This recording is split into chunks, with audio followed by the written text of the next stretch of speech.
old friends, facing our fears, laughing through the chaos and drinking some beers. So here's to the laughs, the crumbs and the cheers, all the awkward moments, and we're still here. Cause in the end we're just doing our thing. It's our crazy life, oh, one more thing. Oh, one more thing. Oh! Welcome to Oh and One More Thing, a podcast where two longtime friends try to figure out what the heck is going on with this crazy thing called middle age. It's a mix of stories of how we navigate our lives and maybe some questionable advice. Some days we're wise, other days we're just trying to remember where the heck we left our phone. So join us as we laugh, groan, and maybe even learn a little something about surviving in the second half of life. Oh, and one more thing.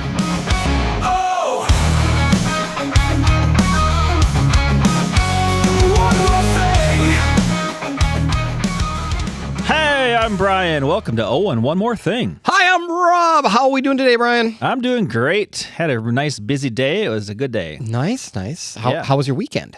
Oh, the weekend was good. We were up at the cabin, as always. As always. Yep. It's getting, that time of year, it's getting a little Beautiful chillier. weather. Yep. Little fall. Colors are turning. Yep. It was great. Loved the weather. My favorite time of the year. I didn't go into the water. No. So it was cold. Well, it's still 70-some-ish degrees. I took the sailboat out, though. Oh, how was that? It was hard. Yeah, was it? Yeah. Yeah, I had to get the whole family to help lift it. Oh. I really got to come up with a new system. Yeah.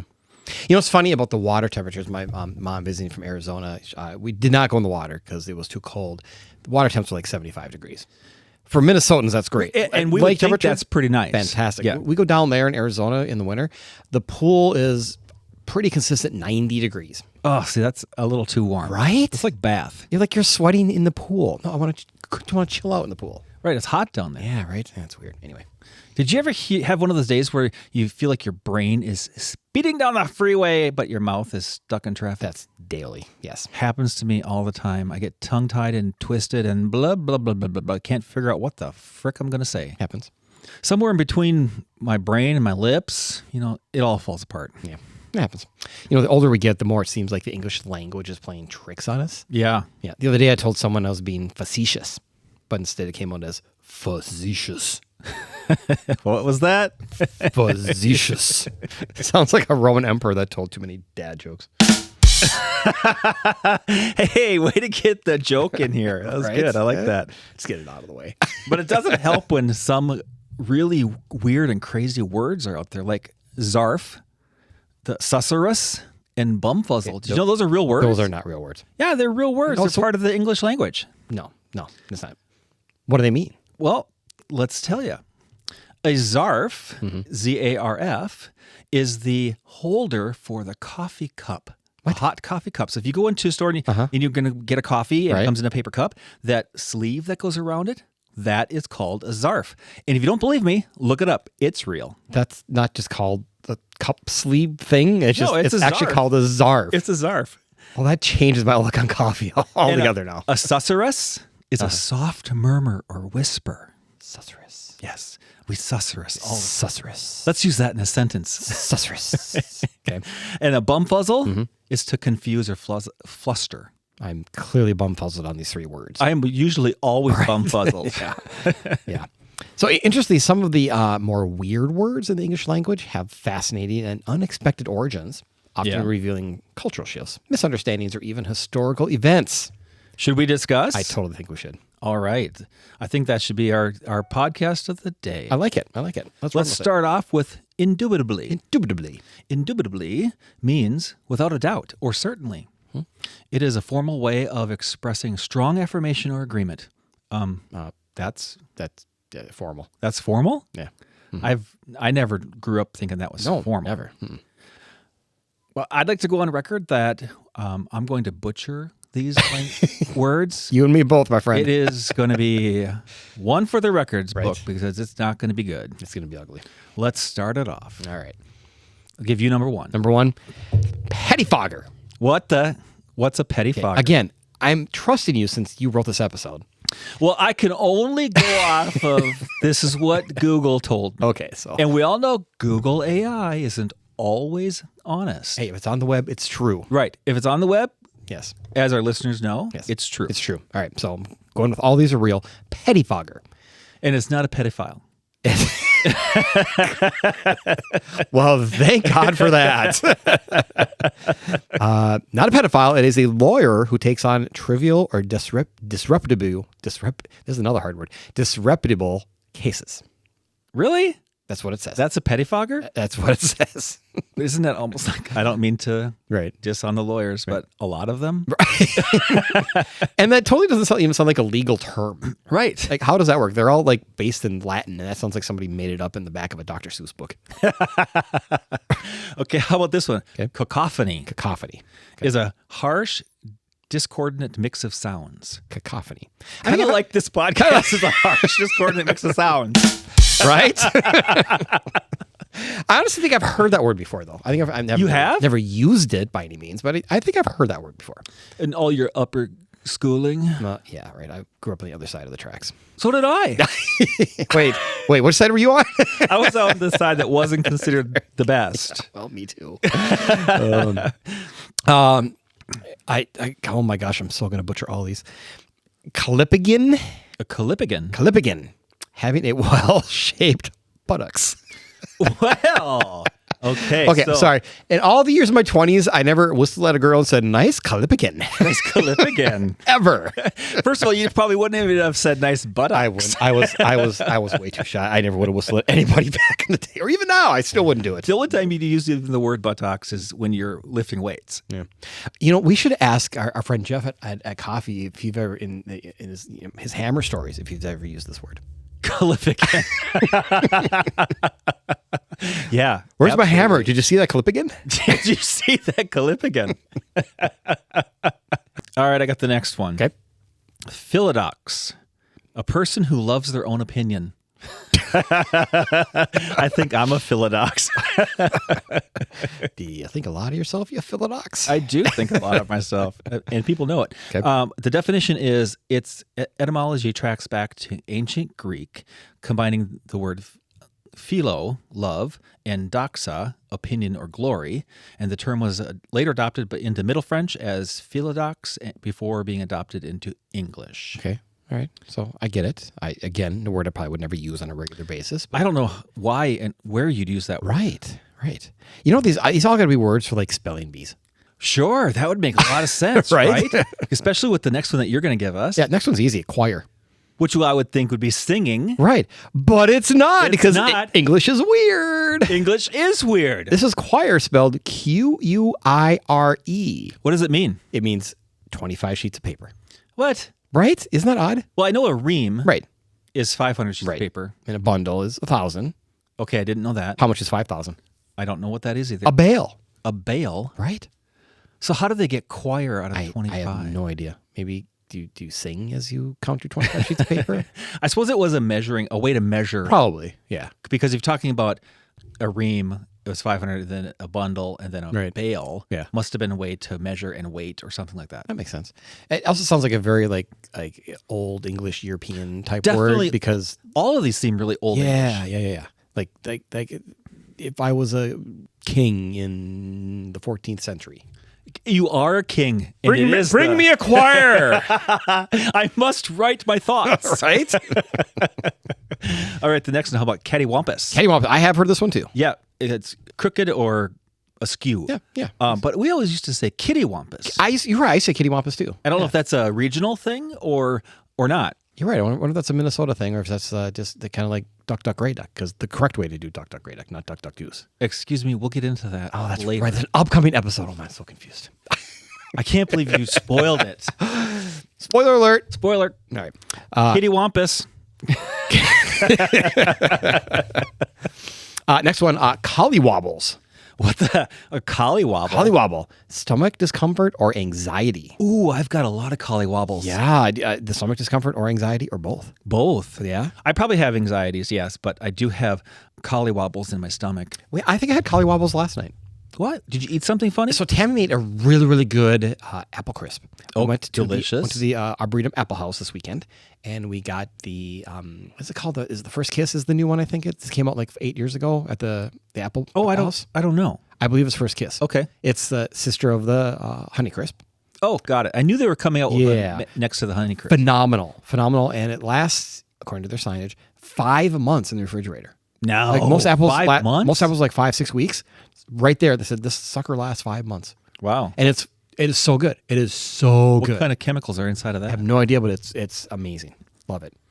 So. And she made an apple crisp. And Well, I don't know if that was it because last night when I was trying to fall asleep, I had a little collywobbles in my tummy. Collywobbles, yeah, not cattywampus. Not cattywampus, little collywobbles. Collywobbles in your tummy. But it was phenomenal, and I will have some more tonight, so we'll find out. We'll find out if that was it. Please report back. It could also may have been the 3 scoops of vanilla ice cream that went with it. See, you might be allergic to dairy. Maybe. Did you have any gas? Moving on.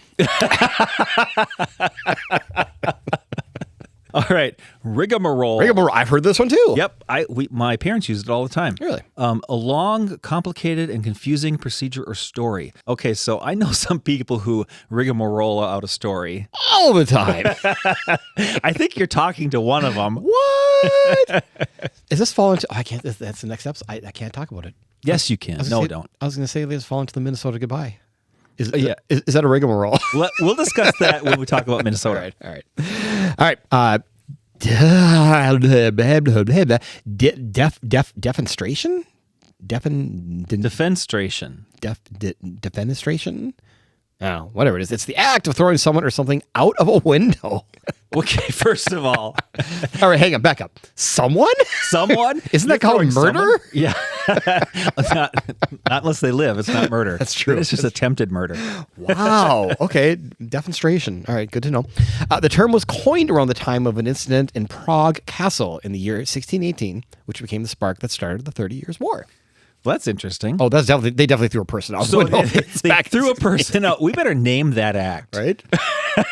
You've seen Braveheart. We've talked about this before. Yeah. Do you remember the scene where the king is talking to his prince's, his little advisor he has, and he hates the advisor guy. So he puts his arm around him and takes him over the window and says, talks very calmly to him, and then defenstration shoves him out the window. Shoves out the window, yes.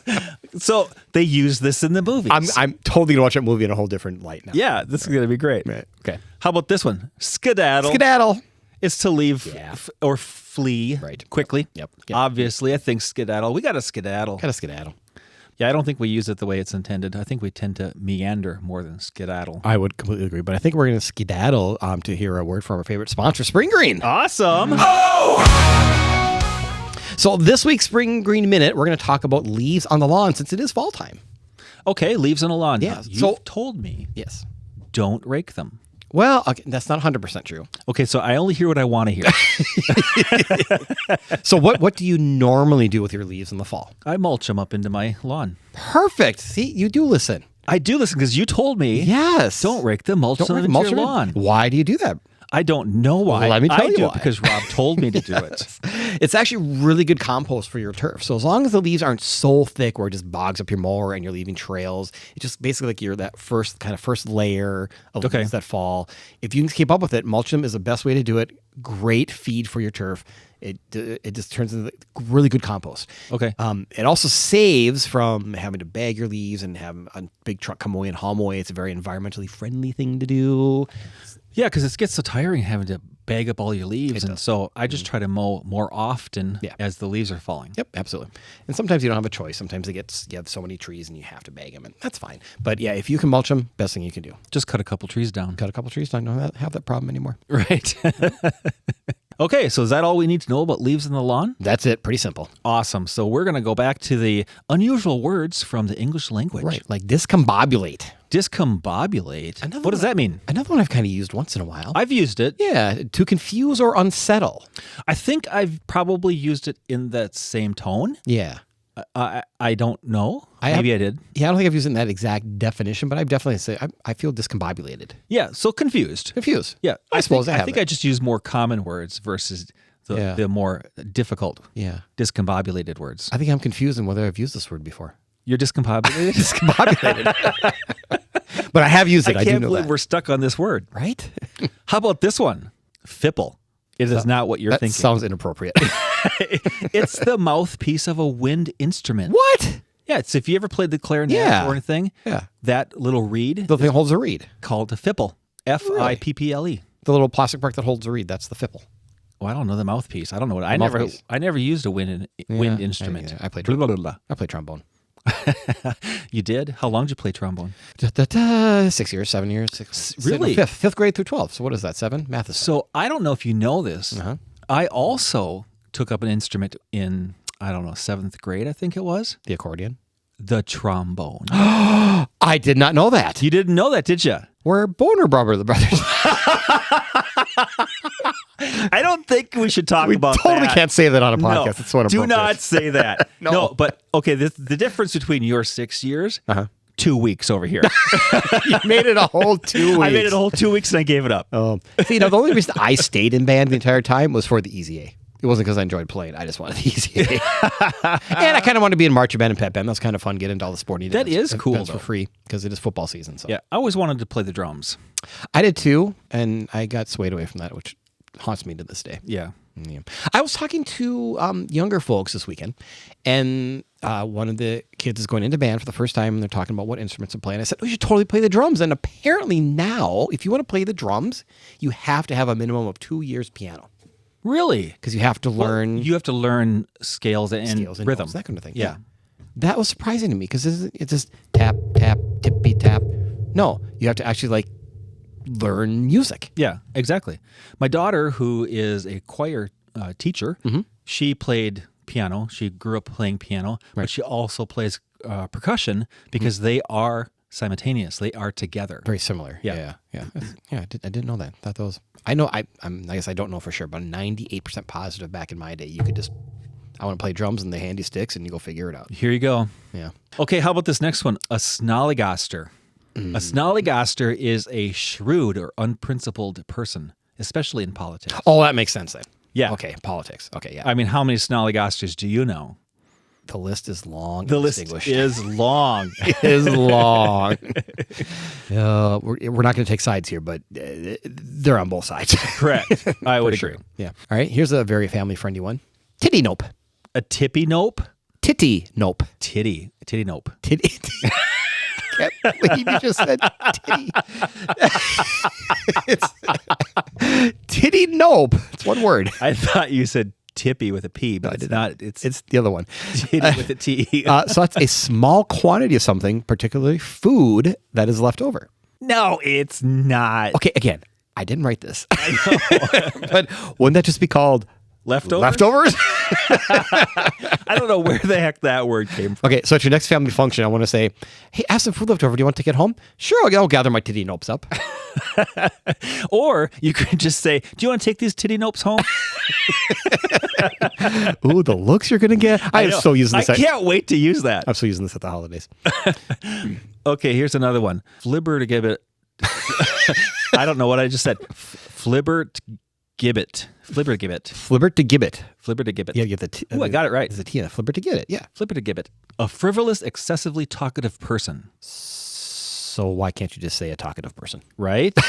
I don't know why you need that difficult word. That's like 15 letters in that word. I know. It's just like you're just talkative. You're a talkerson. Move on with your life. Just like both of us, because all we do is talk for a living. All day long. It's kind of like gobbledygook. Gobbledygook. Yeah. Nonsensical or technical sounding language. Oh, that is gobbledygook. Okay, so this is funny. So my mom used that word the other day. Really? And she was actually talking about something she doesn't understand. Okay. So nonsensical. She doesn't understand whatever we were trying to tell her. And she used the word gobbledygook. Yeah. So I grew up on that word. Okay. Yeah. See, that sounds like a word that, I understand we're doing a podcast on midlife, but it sounds like something people older than us would use on a regular basis. Right. Yeah. Right. And proved it right because my mother used it. Yeah. Makes sense. How about, oh man, what is this word? Ultrasepidarian. Ultrasepidarian. Ultrasepidarian. Serep. So all you brainiacs out there know what I just tried to say, but it's one who speaks beyond their knowledge. Oh, kind of like this podcast. Shh, we know what we're doing. Don't lead them astray, Brian. It's kind of true, though. It's kind of true. Yeah, fake it till you break it. Fake it till you make it. Oh, that too. Is that what you said?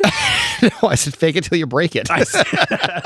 That is not what we want to do. I know. All right, next one. Womble. A womble. A queasy or uneasy feeling in the stomach. Oh, I think you had a womble last night. I think it was a womble and not what was the other one? It's not a snollygoster. That's the political one. Collywobs.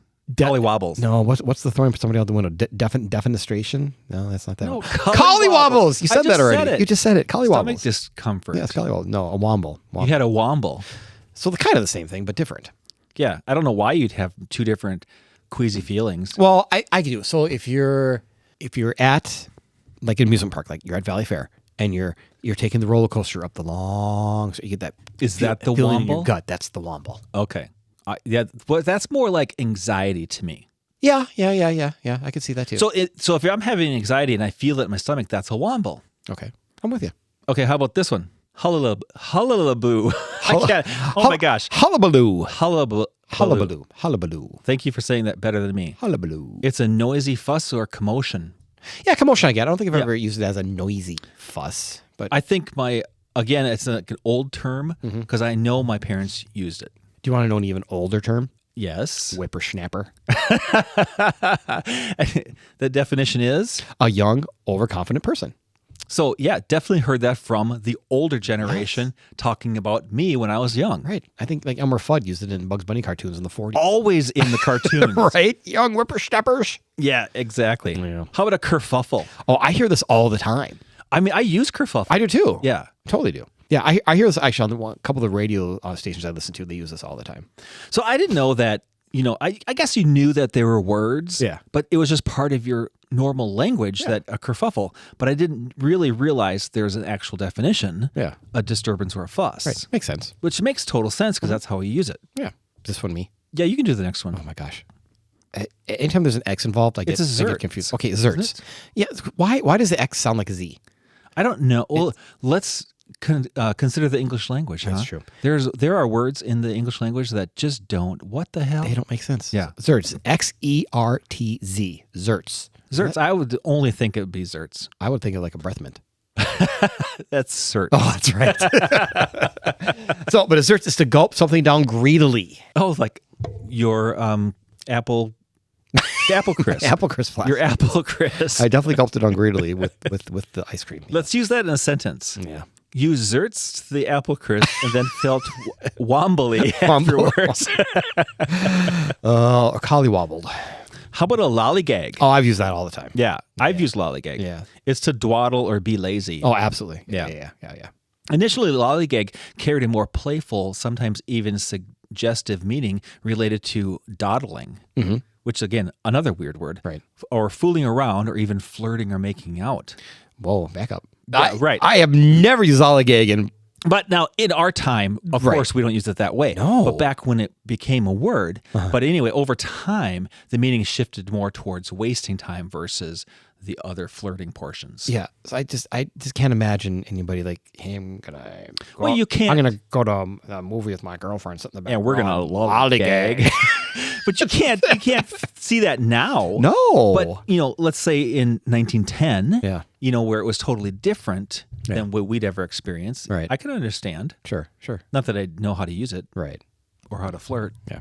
Next one, yaffle. Isn't it a waffle? That's a yaffle with a Y. A Yaffle. To eat or drink noisily. Oh, sadly, my wife would agree that I yaffle all the time. Yeah. Isn't that, again, just like annoying? Yeah. I mean, I have to imagine, yes, it's annoying. I'm not annoyed by it. Of course not. Because this guy does it. I don't think we eat too noisily. Don't you? No, not really. Let's call in my wife. Amy? Just kidding. She's not here. Okay, how about this one? Okay. Malarkey. I've used malarkey a lot. All the time. Nonsense or foolish talk. Yeah, that's a bunch of malarkey. But it's not the same as Brian Malarkey. Who's that? The famous chef on Food Network. Oh, clearly famous because I've never heard of him. Yeah, well, you should watch Food Network more often. Yeah, that sounds like cooking. It's about cooking. That sounds like, no. You can learn to do it yourself. Did you not hear what I did for dinner tonight? Yeah, you burnt something. I burnt something in the air fryer. Yeah, that's hard to do, by the way. You know why? Because I'm a moron. Because cooking is not your thing. No, because, okay, here's what happened. So we have these little paper kind of liners that go into the air fryer. Yeah. So you don't make sure cleaning your air fryer a lot easier. You put the food on top of the okay. Right. Well, didn't realize when you're preheating the air fryer, like don't put the paper in before you put the food in because the paper gets sucked up into the top of the air fryer and starts on fire. I can't believe you did that. I had no idea. I'm like, my wife comes in and I'm like, honey, is this supposed to make the sound and smell like this? She comes running over. No. Starting the house on fire. Yeah. Just keep my ass out of the kitchen. I grilled burgers with fried onions, and it was delicious. I can grill. I'm a great griller. I know you're a good griller. I just can't cook. So you got to learn to cook. Yeah. All right. Go to the next one. Okay. This one. I dare you to say it. Okay. I have to research this one. I have to get the pronunciation right. So it is nudius. I'm already screwing it up. Nudius tertian. What? I said exactly. Nudius tertian. Nudiustertian. Okay, what does that mean? I've never heard it before. It is referring to the day before. The day before. I don't know, but it seems to me that if it take that long to learn how to pronounce a dumb word, like why would you ever use it? Yeah, exactly. Just go, Wouldn't it just be the day before? The day before, 2 days ago? Right? Do you need a word to say the day before? It's weird. I don't know. It's weird. I'm not a fan of that one. Nope. Yeah. How about zugzwang? Zugzwang. It's actually a chess situation where any move worsens your position. Okay. Do you play chess? I do play chess. I've never played chess. Oh my gosh, we have to teach you how to play chess. Oh God, that sounds like work. No, it's actually quite interesting. My daughter, who wants to play chess all the time, and I'm just kind of tired of playing chess because we've played it a lot, but I do play with her, and she's gradually trying to learn how to play better and better. Okay. I think she has beaten me one time, but sometimes our matches are just, I have terrible moves, she has terrible moves. We're just as bad at the game as each other. Okay. So it's fun. All right. Well, sometime if you need an ego boost, give me a holler and you can teach me how to play chess. I'll teach you how to play chess. Yeah. It's very easy. Yeah. Easy one for you. All right. Pendiculation. And what did you say? Pendiculation. And what does it mean? You mean stretching and yawning simultaneously. Oh, I pandiculate all the time. I do that every day, right? And can you say pandiculate? I'm pendiculating. Okay, that doesn't sound good at all. It sounds so inappropriate. It does. But it's not. Oh my gosh. Okay. So the English language contains many intriguing and unusual words, obviously, as we just read them to you, each with a unique origin story. These, I don't even know. Etymologies. Thank you. The words are hard for me. They are hard. These etymologies often reflect cultural evolution, historical events, or even single misunderstandings. Sorry. Let's get the words right. Simple misunderstandings like that. Right. But here are some examples for you. All right. So quarantine. Quarantine. The word comes from the Italian quaranta, meaning 40. Okay, that's Italian for 40. I didn't know. Oh, that's what it says. During the Black Death, in the 14th century, ships arriving in Venice had to wait 40 days before passengers could disembark to prevent the spread of disease, and that evolved into the word quarantine. Really? 40 days. That's how the word came about. Right. That is very interesting, by the way. Yeah, it is very interesting, and I'm pretty sure the pandemic was longer than 40 days. Because I kept using the word quarantine all the time. It was longer than 40 days. It was like a year, wasn't it? Like a year and a half. It's horrible. How about the word clue? Ooh, that's a good one. It originates from the word clue, but spelled differently, CLEW, which originally meant a ball of thread or yarn. So it's like things cats play with. So interesting, right? How did it come into the word that it is? Yeah. Well, the meaning's linked to a Greek myth of Theseus and the labyrinth. Say that right? Labyrinth, where Theseus used a ball of thread or a clue, CLEW, to find his way out after killing the Minotaur. Oh. Over time, the word clue evolved to mean anything that guides or directs in a difficult situation, and its spelling was altered to clue, CLUE. Oh, that makes sense then. Okay. Did you ever play the game Clue? Love the game Clue. Do you? Professor Plum with the knife and the study. Yeah, exactly. Love that game. Yeah, I haven't played that forever. We should do that on our next game night. We should do that. Play Clue. Do you have the wooden box version of it? Do. You do? So do we. Do? Really? Yeah. We should totally play. Okay, we're on. I also think we should play Risk, but I also don't have 6 days to commit to that. I grew up playing Risk. I love Risk, but it does take like a fortnight. It takes time. It takes forever. I would stay over when I was a kid at my friend Tony's house, and we would play Risk for a weekend. Oh, yeah, you totally can. Yeah, or we'd play Monopoly for a weekend. Yeah. Yeah, totally can. I love those games. Now I just play Monopoly Go. It's much easier and quicker. No, you got to do the old board game. I know. How about the word muscle? Muscle, it seems like a normal word. Right. Comes from the Latin word musculus. Makes sense. Which means little mouse. No. Does not make sense. That does not make Right? sense. People in the 16th century observed that contracting muscles resembled mice moving under the skin. Oh, creepy. Yeah, that's weird. But I understand that if you flex, if you got big muscles, like not me, but if you flex, it would appear, it could appear like something's under the skin. Not like me. See how you snuck that in. You can't tell from the picture online that I don't look like that. You're hiding it under the shirt. Mortgage. Okay. A word we use all the time, but mortgage combines the old French word mort, meaning death, and gage, meaning pledge, meaning a death pledge, which kind of makes sense. That totally makes sense. When you have to take a mortgage in your house, it's a death pledge. You're literally, is that kind of where the term you're signing your life away came Exactly. from? Must be. It has to be. It makes total sense. Makes total sense. I'm going to think of that totally different from now on. Absolutely. And I hope everybody listening also thinks of it differently. Mortgage, signing your life away. God, see how we just connect the pieces here. It's what we do. That's what we do. We help you get from point A to point B. All right, last one on the list. Awful. Awful. Yep. So initially it meant full of awe, A-W-E. Later shifting to its more common meaning of really bad. Yeah, but when could it ever have meant full of awe? Full of awe. Full of awe and wonder. Yeah, awful. That makes sense. Awe, and you're full of it. Ah, full. Yeah, full of awe. Now just really bad. All right. So interesting, weird, but did you know anything about why the English language calls a group of crows a murder of crows? No, I've heard of murder of crows. Okay. But I don't know why those things exist. Okay. So as a matter of fact, I do. A group of crows is called a murder, primarily due to the historical folklore and superstitions. While the proper term for a group of crows is simply flock, the term murder is a collective noun originating from older beliefs about crows, where they were seen as harbingers of death and sometimes even judged and executed their own kind. I've heard crows can be, kind of vicious and turn on you. Right. It's kind of crazy. Yeah. Okay, how about this one? A gaggle of geese. Okay. It's specifically used when the geese are on the ground. When in flight, they're a skein of geese.